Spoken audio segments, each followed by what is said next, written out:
Army Today Extra. Base Realignment and Closure is bringing change to Army installations. Gail McCabe shows us how BRAC is transforming one Army community.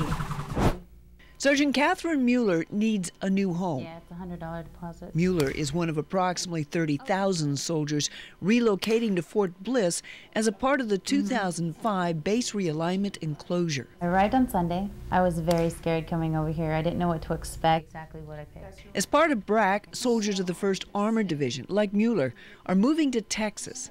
And like many of her peers, Mueller and her family will be living in the southwest city of El Paso. We're looking at end state, something in the neighborhood of about $5 billion per year. Direct impact, that's direct to our economy. Richard Dayub is president and CEO of the El Paso Chamber of Commerce. It's an explosion for El Paso. The rest of the country is really in big trouble. And El Paso, I think, would be probably riding the coattails of that same problem nationally if it were not for the expansion at Fort Bliss.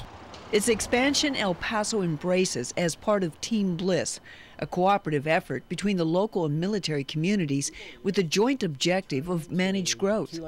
To date, the city has raised some $700 million in bonds for new schools and quality of life projects. College scholarships have been created especially for military spouses, and new roadwork specifically for the Army post is underway. Around the post, we have to build 7 new entry points into the post. Major General Howard Bromberg, Fort Bliss commander, says the Texas Department of Transportation is spending $400 million on critical access highways. You'll see that we're building overpasses to try to connect the housing areas so you don't have to go through stoplights. All that's funded by the state of Texas. Moves designed to make new residents like Sergeant Mueller feel right at home. It was a very easy transition.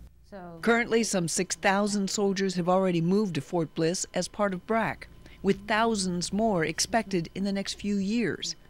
Population, the city of El Paso says they welcome. This is one of the biggest things that's happened in America, and it really will change the landscape of El Paso forever.